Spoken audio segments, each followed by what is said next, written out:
God morning, good morning, Source morning. The power and the presence of Source God flows through me. The power and the presence of God is in me. The power and the presence of Source is in me. The power and the presence of all that is in me. One of the statements on the alchemy process, 4 steps you do. alchemyenergyprocess.com. Second step. First step is inner body awakening, to get yourself grounded, connected. Second step is learning to alchemize the energies. But I wanted to talk about bleeding heartism. I am guilty of this, for sure.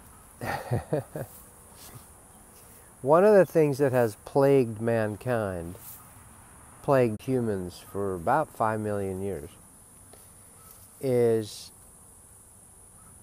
just like anything else. When there's a group of people, whether they're star people or earthlings, or here on Earth with 5 different races, or different groups of cultures. Growing up in America is a cult. Growing up in the Soviet Union used to be a total cult. It's a little better now. North Korea obviously is a total cult, to the point where Heil the worship the leader, you know. Absolute craziness. And many churches are just like that. And belief systems. Scientism can become, for the majority, the 80% of scientists, is a religious dogma. Check out Rupert Sheldrake, beautiful biologist, Cambridge University. He's managed to survive without getting shouted down by the crazy dogmatists. He has a book called The Science Delusion, and he's a scientist himself. He's been doing this, a biologist, for 30, 40 years.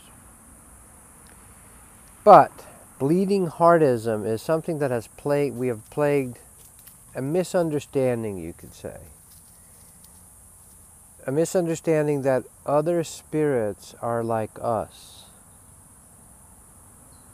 Meaning, if you show them a better way, they'll go, oh, okay, yeah, that makes sense, let's change my ways.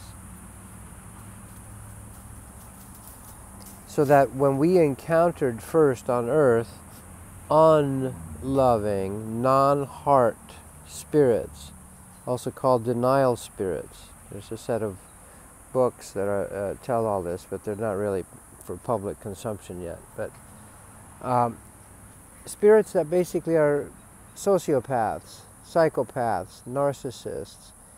They don't have any emotions or feelings, and they just want what they want for themselves. And actually worse than that, they're not just sociopaths or psychopaths or narcissists. They're kind of emotional. They're cut off. They're automatonic.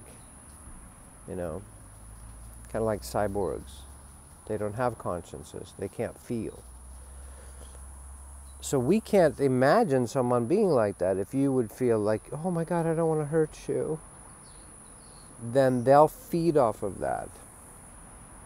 Most of the time, unknowingly. They are a reflection, the law of reflection, for us misunderstanding this. So the bleeding heart scenario comes into play. Be kind, of course. Be kind, unwind. Maybe we'll do that. Be kind, unwind yourself.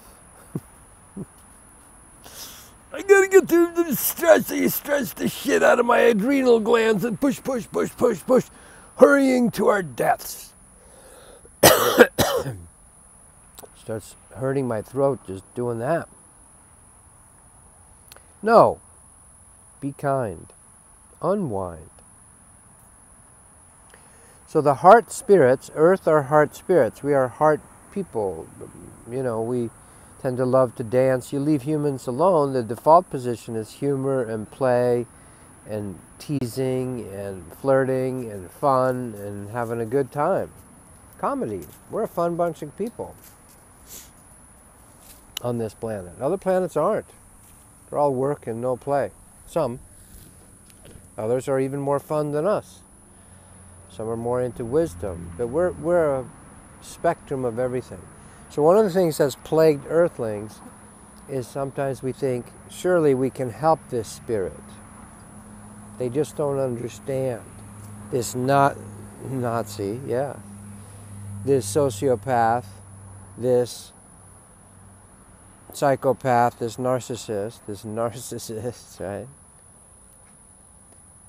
Surely we can help them, show them a better way, that it's more fun to share, it's more fun to love each other, to share love, than to feed off of each other or use fear as a business model, for example, or create artificial scarcities like black oil is an energy we have to fight over. Instead of creating these artificial pit bull games where we create a pit and throw two traumatized dogs in there to fight each other to the death, which is basically what marriages are. Did I say that? Yes, I did. I have a persistent fly here. So they've been bugging us on Earth, these narcissist, sociopath, amoral, feeding spirits that actually enjoy pitting people against each other. They enjoy divide and conquer. They enjoy it. It's how they steal energy. You can call them the archons too. So we've thought, oh, I'll help them.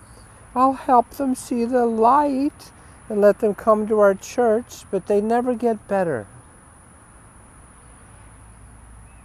We give them money, we set them up, they go right back to drug addiction, they go right back to being psycho banksters.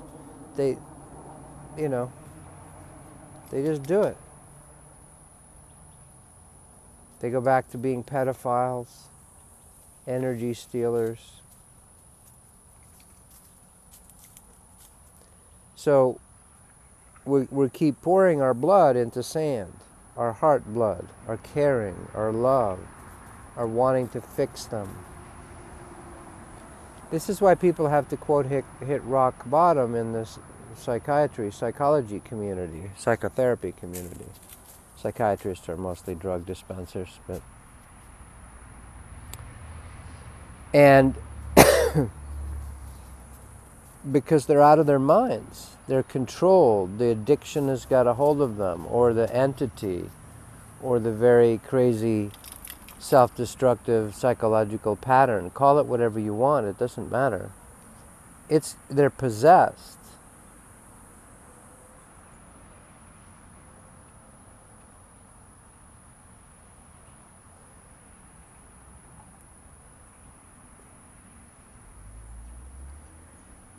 So when you have to do an intervention for somebody in the psychological community, you actually have to lie to them and go, oh yeah, we're just you can't tell them we're going to do an intervention. You have to lie to them. Well, it's the same way the universe kind of has to lie to you, because you're so possessed by the programming. This one's hard to explain, but you have to betray them to get them to face themselves. That's what an intervention is. The same way that God seduced me, or Source. Because Source has asked me, like, say, if I told you from the beginning, Tobias, 20 years ago, what the big picture was, would you have even gotten on the first step? No. I would have run the other way and said, I want give my $10 million in my boat and let me live in San Diego, please. That's what I would have done. Like my friends did. I don't know, they might be worth $100 million. Big hedge funds they work for, the biggest actually. One of the most successful.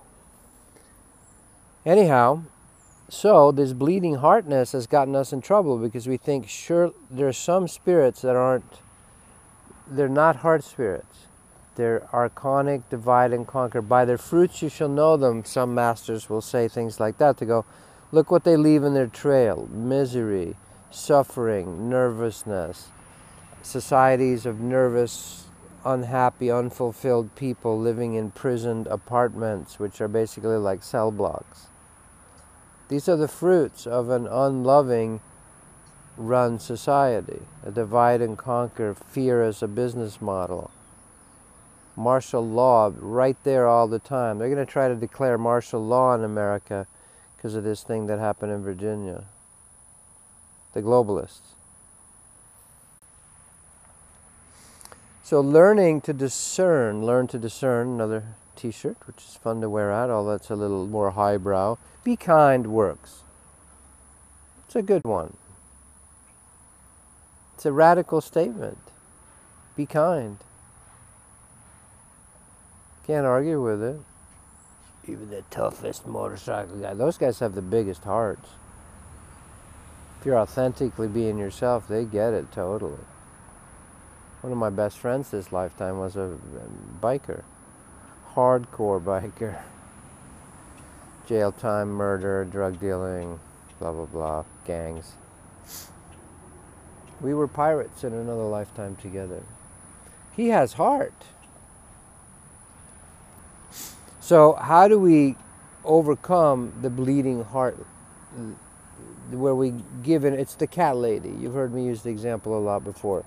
Basically, she thinks, I'm saving all the cats, you know? And it's a stinking, toxic, fucking mess. Well, that's what we're doing on Earth. You're trying to save and accommodate people and certain beings that cannot be accommodated because their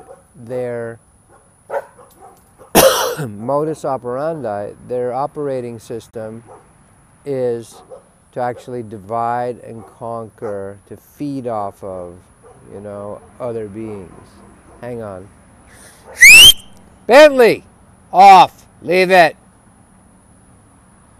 He has a thing with trucks. He has to bark it. Anything that has a trailer on it, he thinks it's evil somehow. So we have to treat people differently. Like with Bentley, I'm pretty harsh with him. He's a male, or I can be pretty strong with him. Little Allie, who's the little 2-year-old little girl, I couldn't be that hard with her. I'd have to call her off in a different way. Like this. Allie! Allie, come! I have to do that tone with her. Otherwise it hurts her little heart, you know? And Miley too. Miley's pretty sensitive. She was probably abused. Hi Allie, good calm. Good calm. This is Miley. Miley I have to be sensitive with too. We adopted her. So yes, you're kind. You can treat obviously animals are rehabilitable. You can rehabilitate them. Rehabilitable. I don't know if that's a word. Doesn't matter. You make up your own. But some spirits are not rehabilitable. You can't do it because their energy is to be denial spirits. This is not evil per se. They have a role, just like maggots have a role. Maggots have a very powerful role. They need to eat the dead flesh. As long as there is death, they will come and eat the death. In shamanism, we call it the death eaters.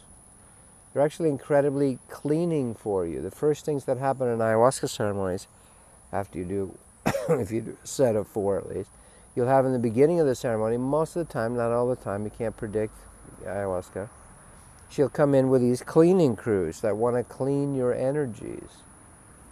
The death eaters, they're eating your death. They're getting rid of your death, just like maggots would get rid of the dead flesh if you had a necrotized flesh, if you had frozen your, fingers or toes.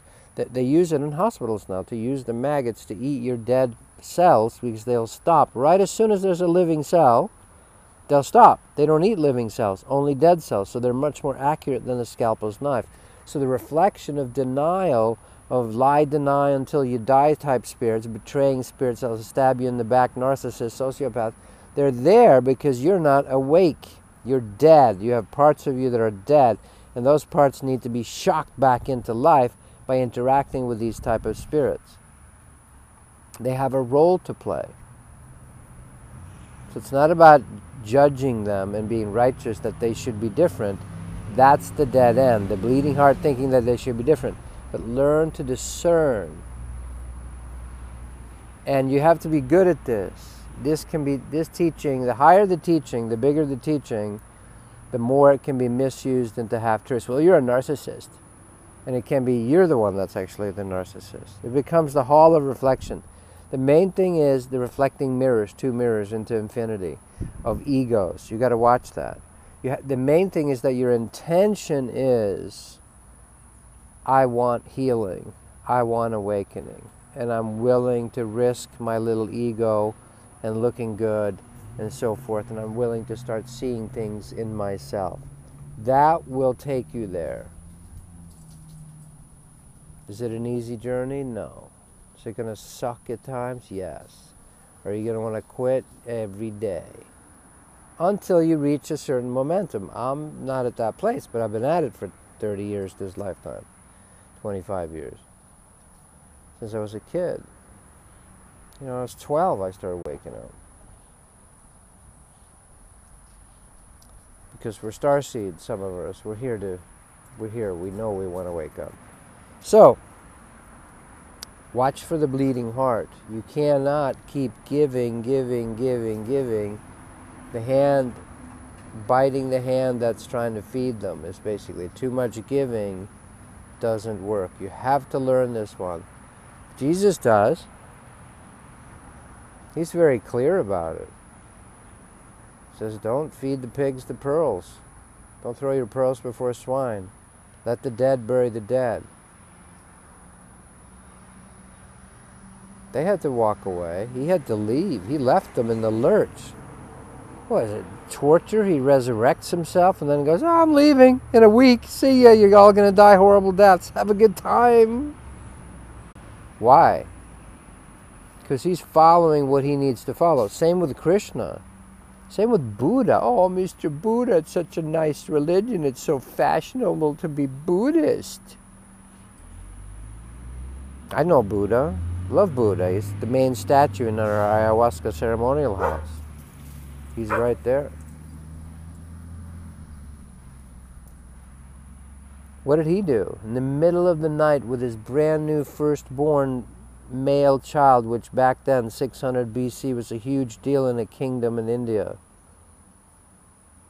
He just leaves. He's an absentee father. He just leaves in the middle of the night. His wife, his role as a son to his family, to his father, to his own baby son. He's a runaway. He's an absconder. Why? Well, when you're at the level of a Buddha soul, you'll know why. All the guilt programs, the human cultures. So, for the real freedom, you're going to have to get out of bleeding heartism and have a balance. What's really being kind? Is God being kind when he betrays you so he can wake you up? Yes. Are you being kind to someone that you're doing an intervention with? You are, but you have to lie to them to get them in the room. Well, most of us on earth are so addicted to this culture. We are so heroin addicts to this culture, consumerism and fear and consumerism, that we're going to need to be betrayed too to wake up. That's why most of our wake-up calls are not that exciting. Mine weren't. Neither is the 48 hours of heroin detox. It fucking sucks. Well, if you want out of this consumer and fear model, fear control, divide and conquer world, your detox is gonna suck at times. And one of those detoxes is fake bleeding heartism. For real. Much love. I'm being kind with you. I'm being very kind with you. More later.